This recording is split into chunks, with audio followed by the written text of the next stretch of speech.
So our speaker is Byus, and he's one of our new leaders here in our church, and I thought it would be great to get him just in front of us and get us acquainted better.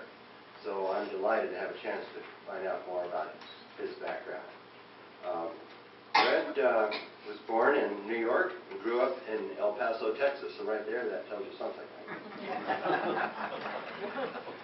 He attended the U.S. Naval Academy, class of 1976, and served in the U.S. Navy for 31 years.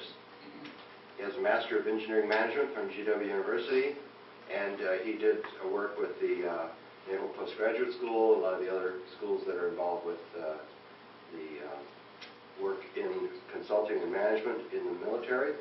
And he currently works for Battelle Memorial Institute as VP and General Manager of the Mission and Defense Technologies Business Unit.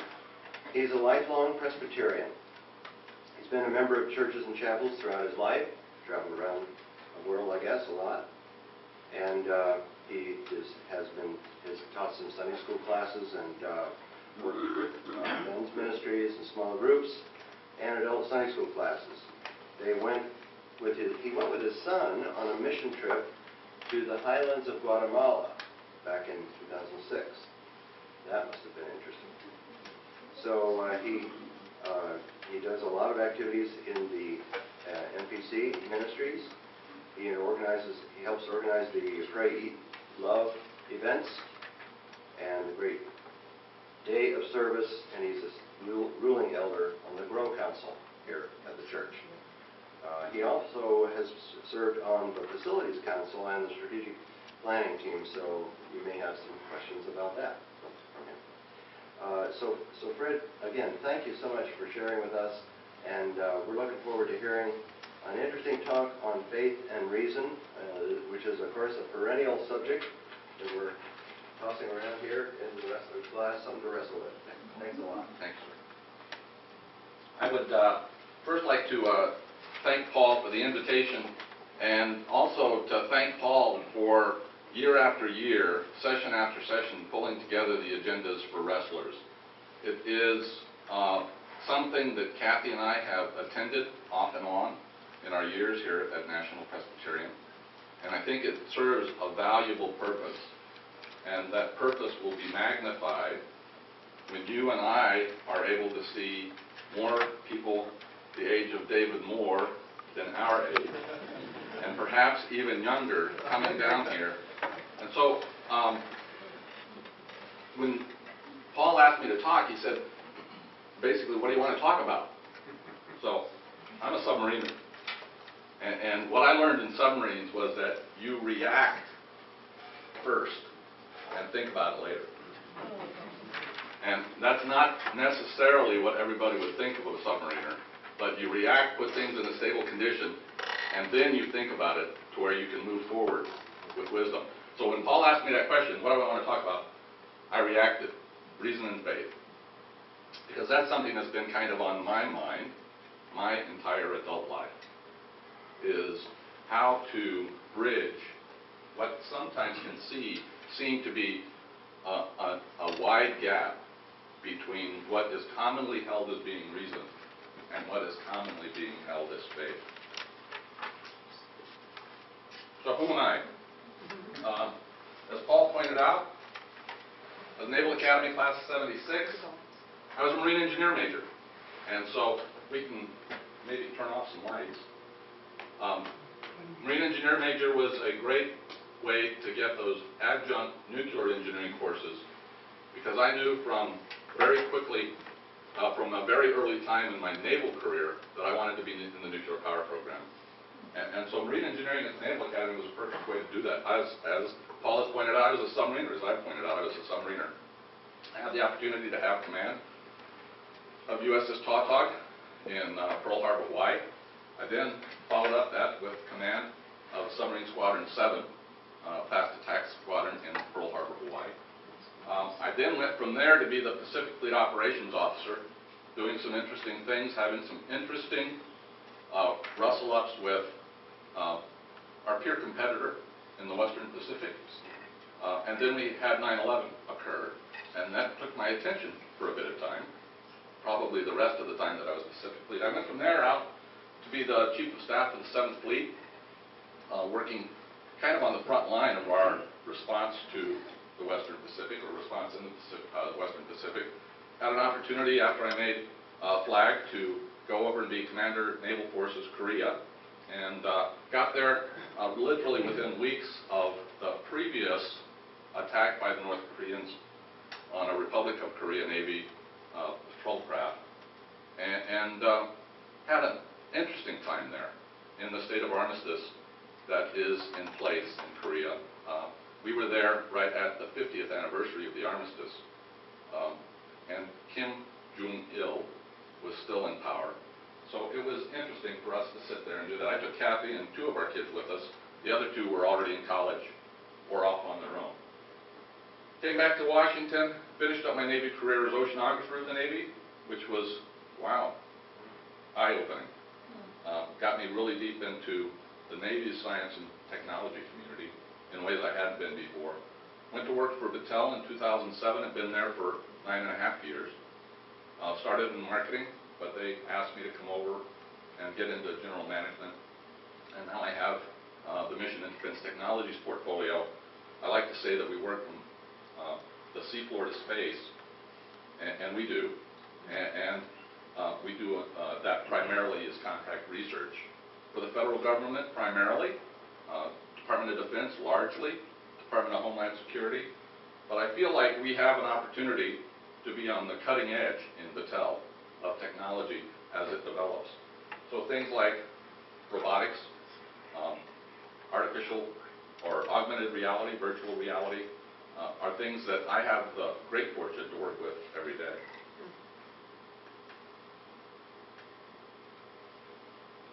I have one wife, like most Presbyterians I know. But I point that out because in crowds that I talk to, more and more, an individual that has just one wife for 37 years is pretty unique. And I don't think I could afford 2. We had 4 kids. We raised them. I was gone most of the time, so I give all the credit for what they do right to Kathy. And I'm more than willing to take the blame for all they do wrong, because I wasn't there to begin with, and absence is probably the greatest excuse you have for things they do wrong. We have 7 grandkids and 2 step-grandkids. Again, having one wife through life is more and more strange. It's even affected my children. So I have grandkids from a previous marriage with my oldest son. I am a lifelong Presbyterian. I really loved God as a child, and it's interesting to me how many conversations my mother and I would have about that. But then I graduated from high school, and I got into this 17-year drift period, and some of the drift was caused by this topic of reason and faith, because the minute I graduated from high school, I got into very technical studies and very technical work as a naval officer, as a marine engineer. And so that was only part of it, though.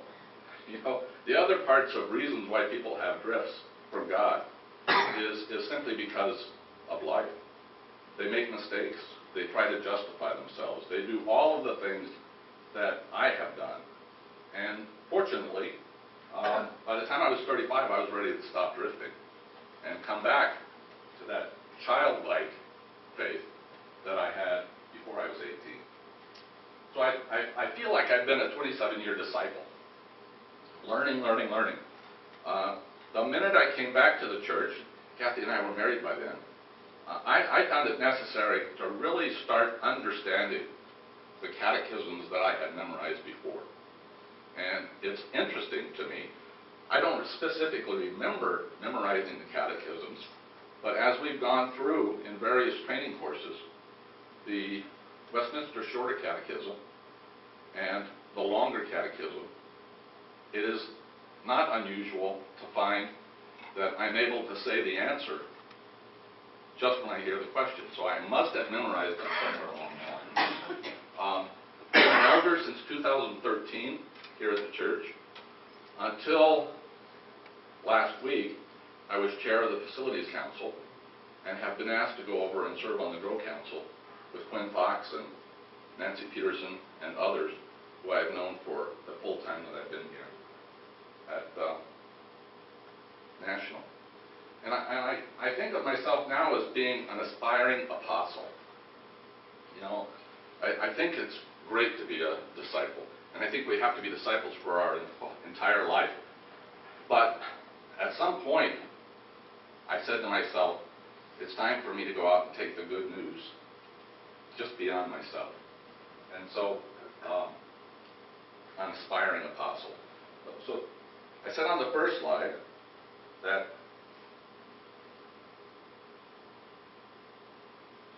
nothing in here had anybody's permission. Well, this slide does. I gave myself permission to make this slide and to use everything on here. So in talking about reason and faith, I asked myself, do we need both?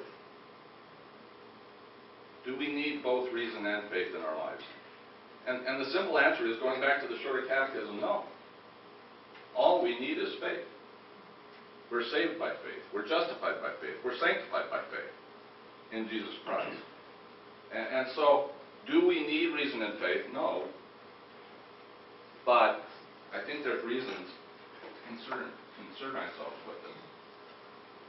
Every day when we pick up the newspapers, there are other issues that are brought up that people are spending a lot of time and money on.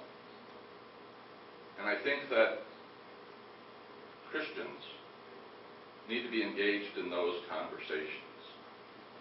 And to do that is not an act to gain salvation. It's simply an action to glorify God. Because in all of these questions and all of the other things that we do, I think that the question that we need to ask ourselves is, where don't we, individually, as a community, and as a body politic, where don't we need the triune God? Where don't we need God's emphasis, God's influence in our conversations, in our daily living? So I asked myself the next question, which is, well, what's faith? How do I explain to somebody else what faith is? And I've always been impressed by Calvin's bleeding heart, that I give myself solely, offered myself to you, Lord, wholly and sincerely. And I'm reminded of what Paul said to the Hebrews, that faith is the assurance of things hoped for, the conviction of things not seen. For by it the people of old received their commendation. By faith we understand that the universe was created by the Word of God. And I highlighted some words here, so that what is seen was not made out of things that are visible. And faith, we're dealing with not an unknown, because it's revealed to us, but we're dealing with things that cannot be seen, cannot have our hands on them. And I think that's an important part of why we need reason and faith, or at least enter into the conversations of it. Now, what's reason?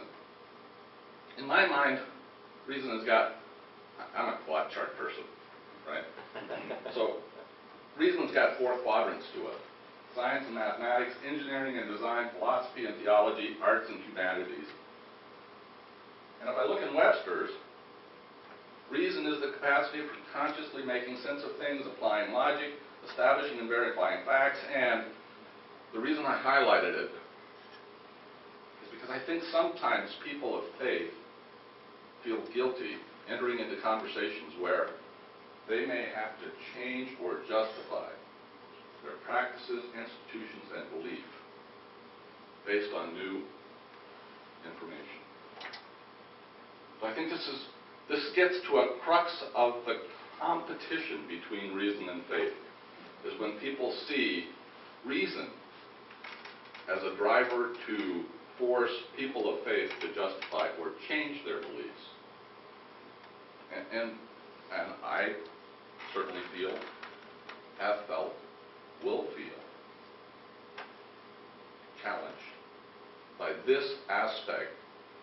reason when it's betrayed by people who are only reasonable and do not have faith. So I want to go down into these quadrants a bit because I'm going to extend the hypothesis through all of them. Science and mathematics. I work with scientists and mathematicians every day. I love them to death. I think they really are trying to figure out how things are, but they only get to be an approximation of how things really are. They're never an exactitude. They're never something that repeats itself over and over and over and over again without exception. With that understanding of how, approximately, then we can start to predict when, where. But we don't even begin to understand the question of why. So there's this large gap in science and mathematics that comes out with the fact that it's simply an approximation, the best we can do, and doesn't even begin to address the why.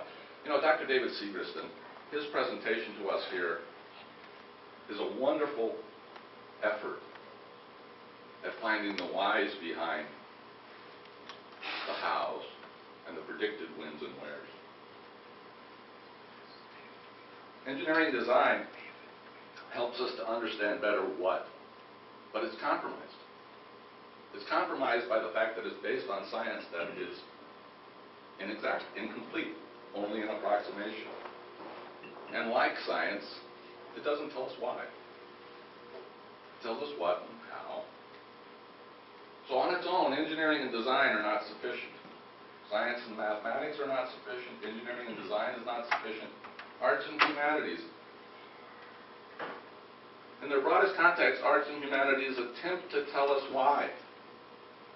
But they can be, without the influence of science and engineering, our arts and sciences can come up with impossible solutions that can't be replicated.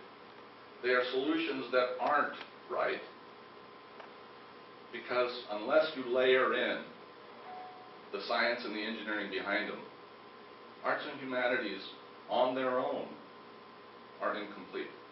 I'm reminded of current technology in the area of virtual reality. You know, on one end of the virtuality spectrum, you have virtual reality that's based on nothing but somebody's imagination. A pretty picture. These PowerPoint slides are a pretty picture. They're an approximation of reality, but just an approximation. But virtual reality becomes powerful when you start layering in the science and the mathematics, when you start layering in the engineering and the design that allow you to, in a virtual way, unplug a cord from one outlet and plug it into another outlet. And until you get all of that layered in there, huge amounts of data, tremendous algorithms that are compiling and pulling this data together. Until you have that in there, virtual reality is purely an impossibility. It will show you doing things with that plug from one outlet to the other that you cannot do because the plugs are real. And there's all sorts of radius of curvature, moduluses of elasticity that you have to take into consideration.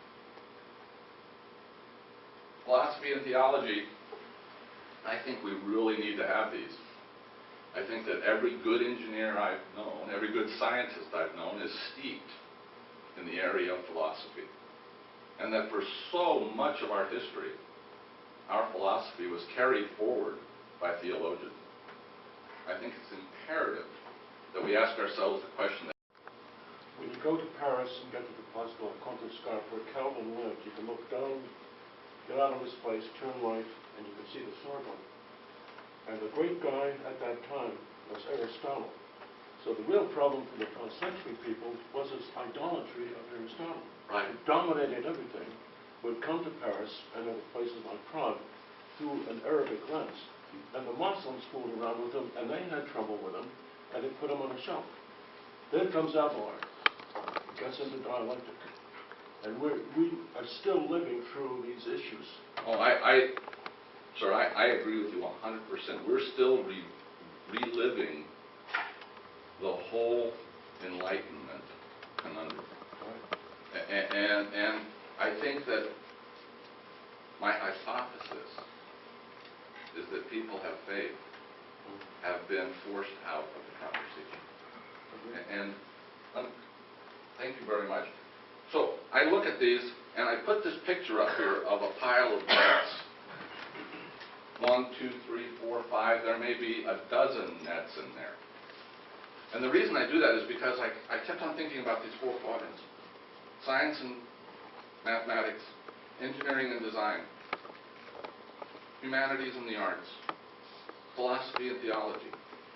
And each of them, if I consider them as a net, is incomplete. Each of them piled on top of each other, if I consider them to be nets laid on top of each other, continues to be incomplete.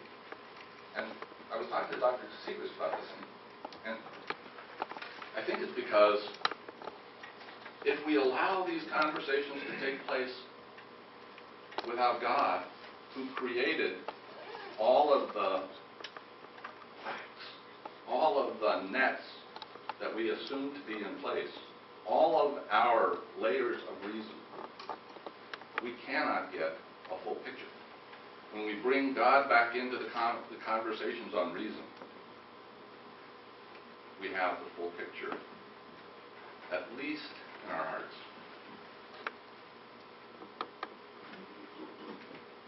So, in my mind,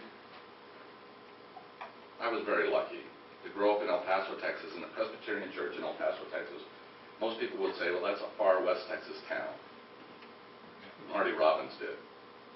And all I can say is, it also has University of Texas, New Mexico Highlands University, University of New Mexico in Albuquerque, New Mexico State University. It's on the White Sands Missile Range. It's Biggs Air Force Base, Fort Bliss. It was this little West Texas town that Marty Robbins talked about that had an awful lot of science, technology, engineering, and mathematics taking place every day.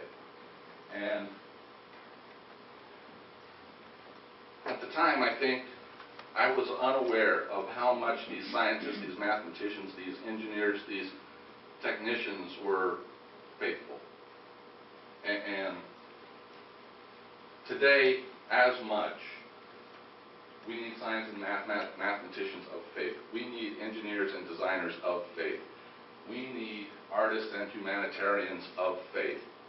We need philosophers and theologians of faith. And we need them to be engaged in the conversations. But the question is, where are they coming from? Who is teaching them? If not us, who? If not here, where? If not now, when will we generate these follow-on generations of scientists and engineers and artists, politicians and philosophers of faith who will be able to fill in the gaps that are left, no matter how many nets you pile on top of each other? So my question is, why is this important? Well, clearly there's a biblical calling. There's a biblical calling for all of us to be apostles. We're called to be salt and light. And we're told that if the salt has lost its flavor, if it's no longer influencing the eating habits, it's of no value. It's like rocks. It should be trod on. And light, if we're called to be a light, but if our light is under a bushel basket, we're no longer a light. We're not able to illuminate the glory of God in the world.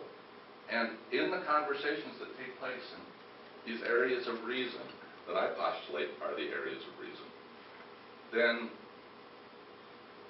we're really not salt and light. But here's the drawback. And I don't know if you all are familiar with Dr. Neil Tyson deGrasse. I don't know him. I have never met him. I see him on television all the time. And I think he has an amount of influence because he's a man of color. He's a man of science. He's very well respected in science. And his statement here, I'm constantly pained by atheists. I'm flattered that people cared enough about my life to assemble it. And it said, Neil deGrasse is an atheist. We have a concerted effort amongst circles to pull discussions of reason, of science and mathematics, of engineering and design, of arts and humanities, of philosophy and theology, into the ownership of secularists, of ownership of atheists. And I don't say this in a way that is pejorative of them. I just say this in a way that we need to recognize it and move forward as the body of Christ on this earth today to become a significant part of those conversations. So I'm going to postulate 2 case studies for you. I love case studies. I find them a way to hopefully pull from you responses in terms of how we are to address, how we should respond as people of faith to very tough questions that not only are holding back advances in science, mathematics, engineering, and technology, but also could prevent a secular view only of those very important advances. So, genetics. How do we respond in the area of genetics? It's in the newspaper every day. And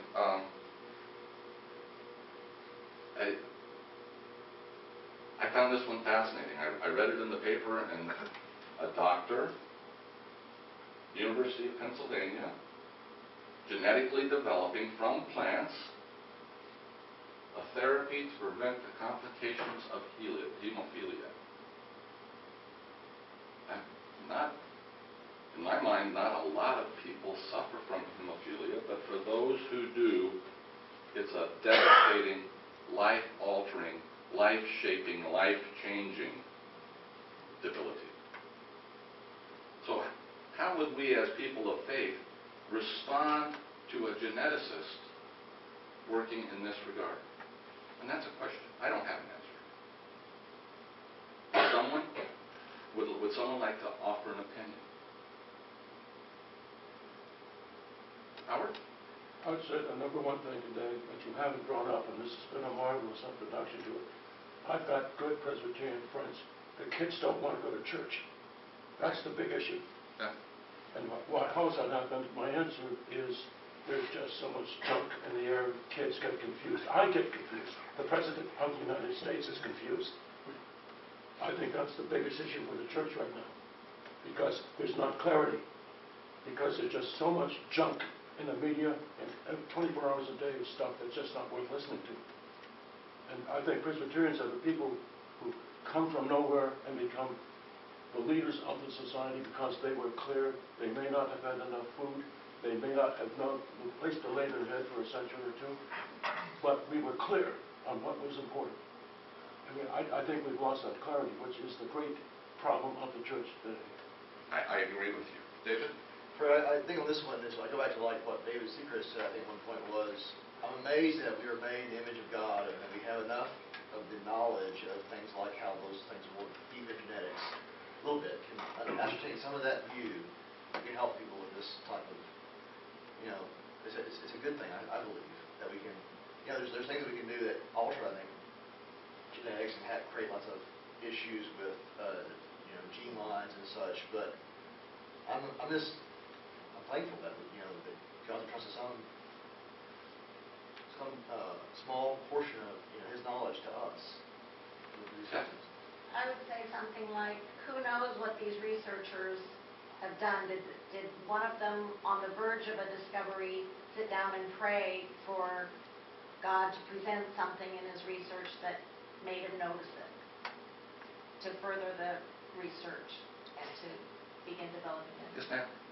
I see this like discovering that penicillin is caused by a mold and that it treats all kinds of disease. I think these are God-given abilities to treat disease.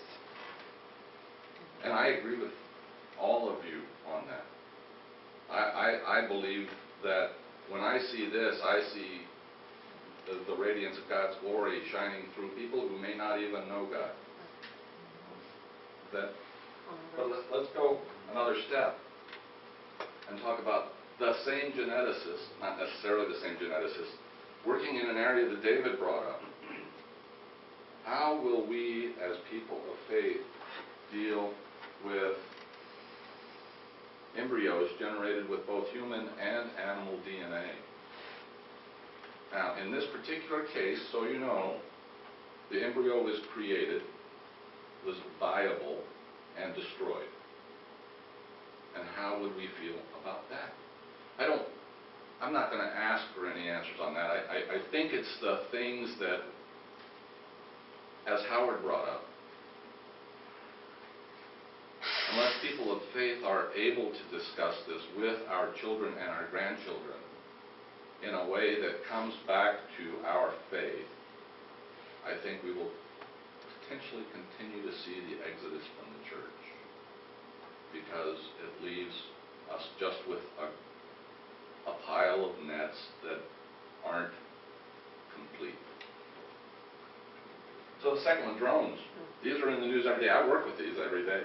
I'm pretty excited about this technology. And you know, when I take drones and I go from drones to robots to autonomous robots, I'm one of those that I'm really glad that I have the opportunity to work these things.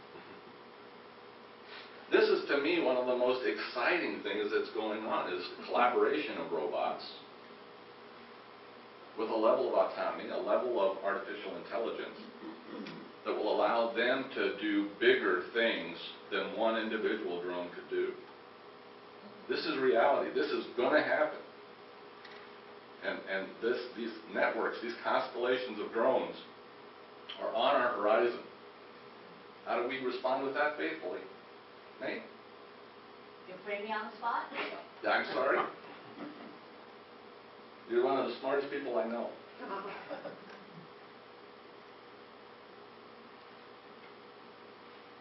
I have my doubts or hesitation about it because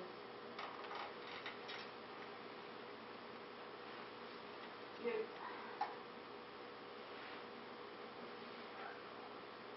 taking, right now it's just being used in terms like, say, delivering packages to your, I'm assuming that's what it is, to deliver packages to your front doorstep. Right. So I guess there's two parts. One is I see it as you're taking, like, say, jobs away from your FedEx driver or your postal carrier, because you have now everything's this sort of automation.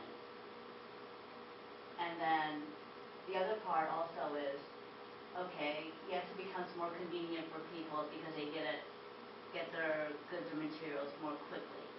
But you can take that a step further and do more damage because of the drones. So let's go that next step. We already have controversies surrounding the use of drones in warfare. As drones become more constellations of drones, as drones become more autonomous, as people are further and further taken out of the loop, the ability for us to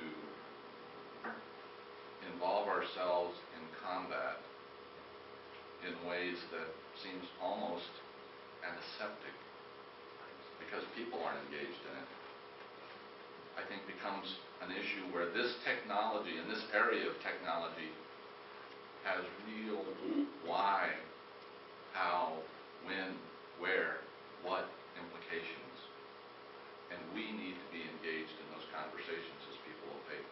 We need to understand how an application of the technology is self-centered, is non-godly, doesn't glorify God, or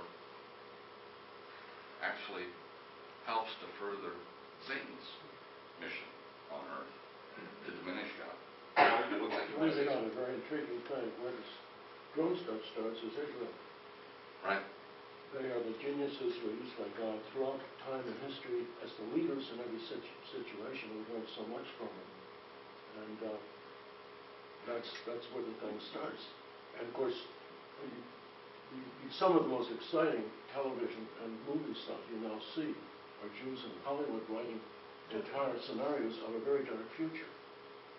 And I don't need to quote the names of these things. Everybody knows them. It's fascinating to watch.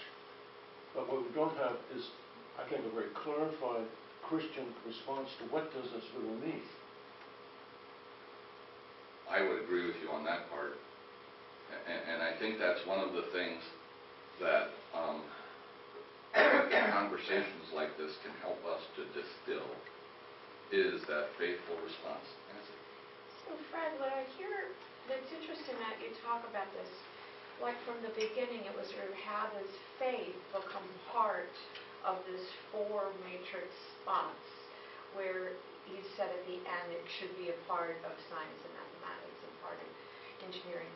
But we continue to have an edifice that is separate from those kinds of institutions. So in some ways we require people to come to faith rather than faith coming into these institutions. And so it's an interesting thing in a city where faith is really difficult to express in a workplace or even in a school place. You know, I think that's one of the questions I have for you is how do those of faith feel the strength when they're not together in a congregation and easy to talk about this? But how do we empower ourselves to be able to bring that faith into the workplace of reason?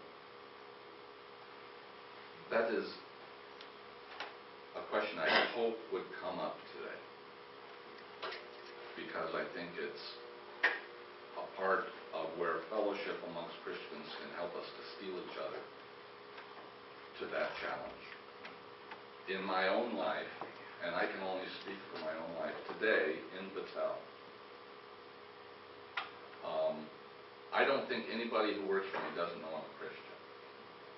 This is not to pat myself on the back. It's just, you know, I leave the Tenebrae agenda in my office.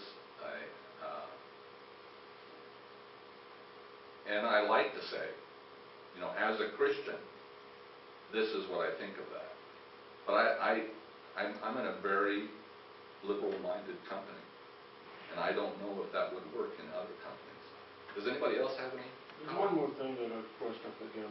Sure. My first teaching job, it was a tiny little school in Harvard Square called Christian High School. And you could open the front door of that place, look to the left, and that's where George Washington took command of the army that didn't yet have a country in 1774. That is now Lexington Academy. And I would say, I think we make a mistake. We have a school over here that goes up to 8th grade, but not to 9th, 10th, and 11th, and 12th. And that's when kids are making the decision. I suggest a thing we could do right here in this particular congregation is to figure out a way to that extended into the high school inquiring years where the kids are for the first time starting to really think on a college level.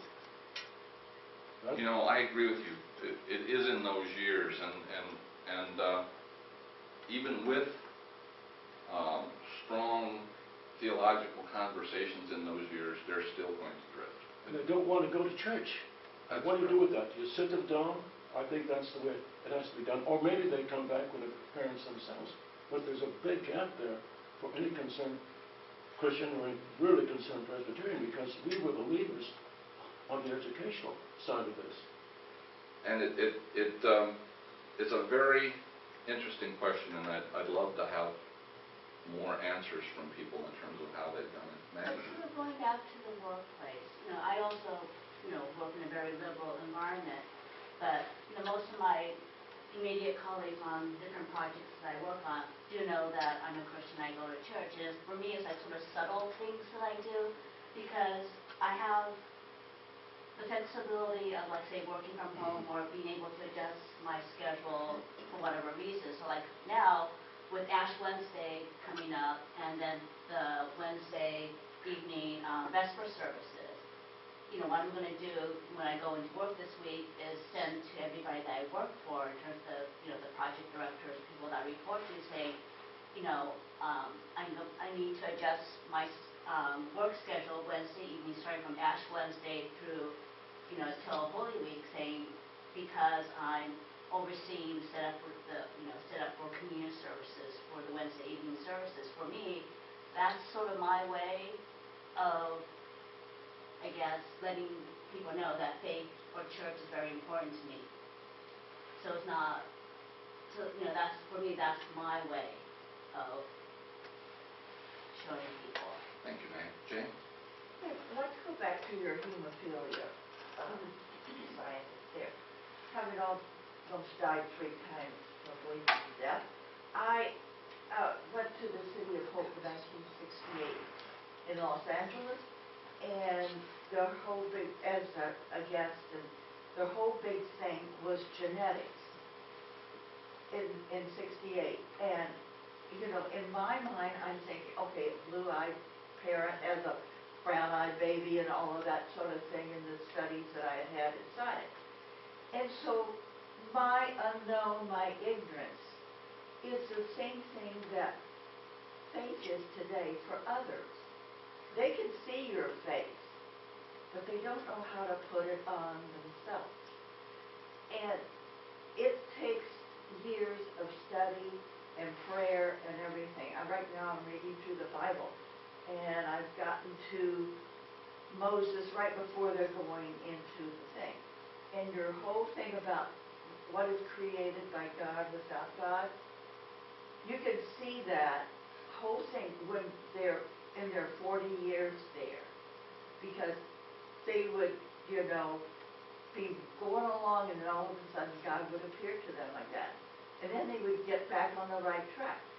So I think that when we talk about faith with people, they don't know it. If they don't know it, just like my ignorance of the genetics. You know a little bit, but you can't put your shirt of faith on. That's kind of my look at it. Thank you, Jana. And that is so, you're really bringing up what Howard talked about there. How do we bring up a generation or 2 or 3 in our lifetimes who will be driven or allow themselves to be attracted into studies of reason, and with the tools needed to not only to sustain their faith, but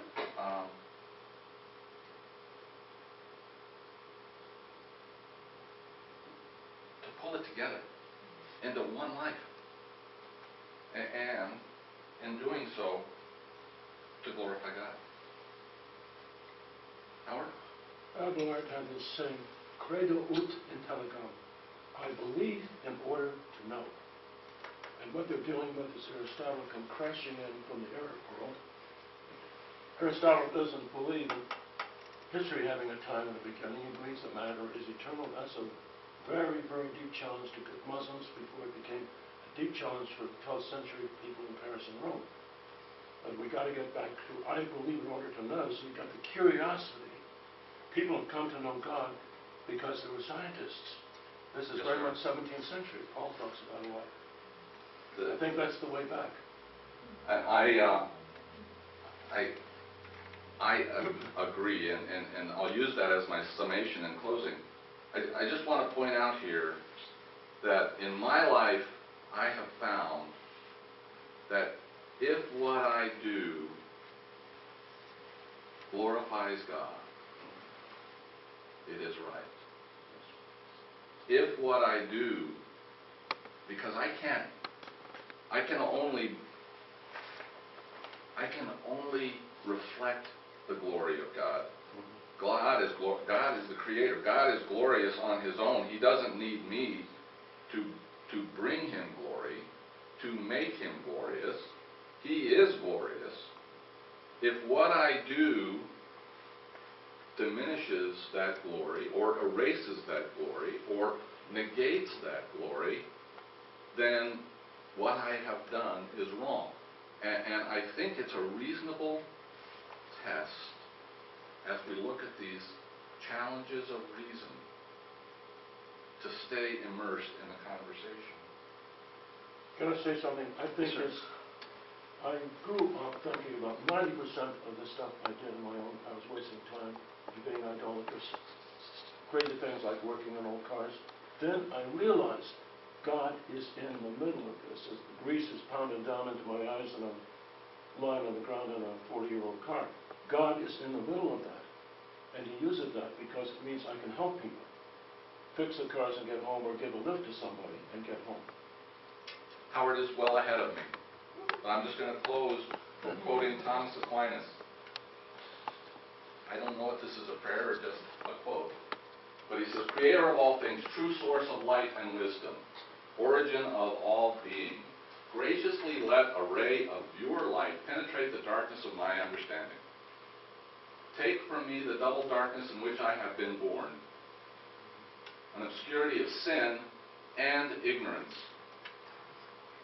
Give me a keen understanding, a retentive memory, and the ability to grasp things correctly and fundamentally. Grant me the talent of being exact in my explanations and the ability to express myself with thoroughness and charm. Point out the beginning, direct the progress, and help in completion. That's my thesis. And I'm open for questions, but we're just about out of time. We got about 5 more minutes. Sir. Yes, thank you very much for your talk. It was very good. I think one thing that can help young people integrate their faith and learning is if they go to, say, a Christian college, a good Christian college. And it seems to me in our particular congregation here, we don't, as far as I can tell, there's not much encouragement of the young people to go to a Christian college. A couple of weeks ago, we had a plenary Sunday school lesson, or Sunday school class on Christian colleges, the gentleman from Whitworth Yes. University.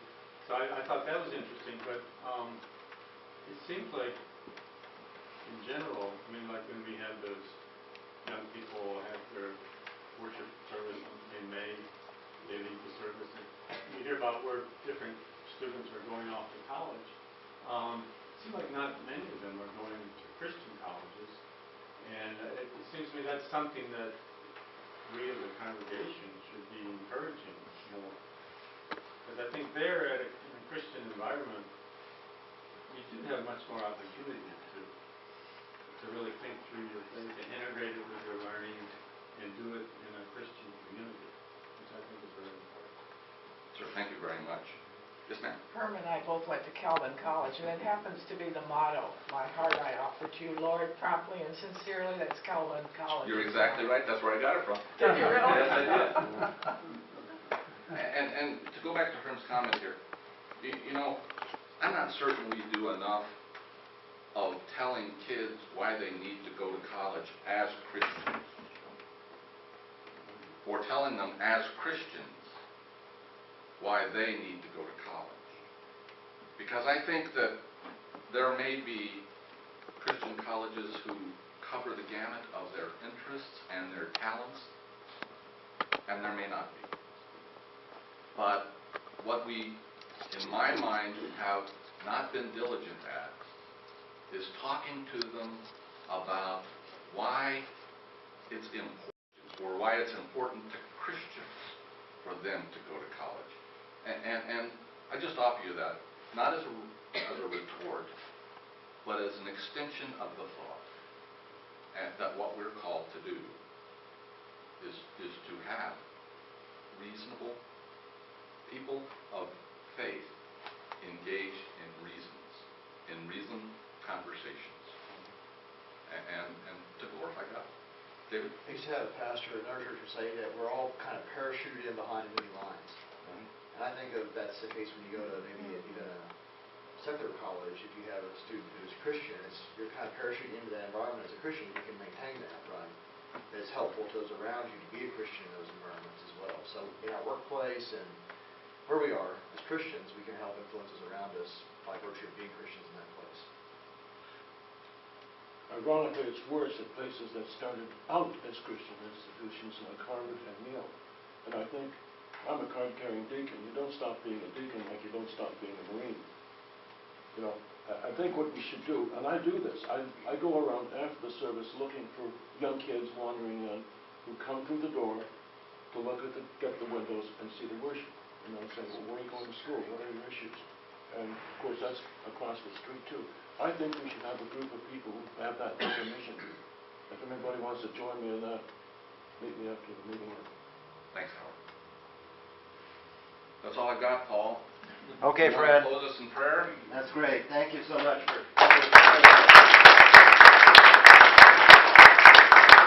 getting my wheels turning here. A lot of things to think about. Currently our book group is reading a book by Alistair McGrath called Understanding the Trinity, another challenging theological issue, and the first 3 chapters of that have been just addressing what is faith, what is reason and faith, and how do they fit together, and it's coming kind of from a Reformed perspective. You quoted Thomas Aquinas, and I was thinking, we had a teacher in here from the Catholic University talking about the 5 proofs of God's existence from Aquinas. The Catholics, in other words, they're still teaching these proofs.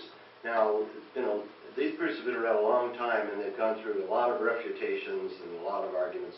But even if you agree with those proofs, that only gets you to a rational concept of God, not to a personal. And so McGrath is talking about our encounter with God, a personal encounter where we meet God as if we're meeting a person coming into the room, someone coming to us. By describing our faith that way, we avoid these pitfalls of rationalism and deism and other things. It's part of our Reformed tradition. So next week, we're going to have a professor here talking about Calvin and Luther. So I hope you all will come back. So let's close in prayer. Thank you, Lord, for this challenging discussion. Thank you for Fred and for his leadership here in our church, and we pray that you'll give him strength and wisdom and help him as he helps us and guides us in the future. Thank you for this time together in Jesus' name.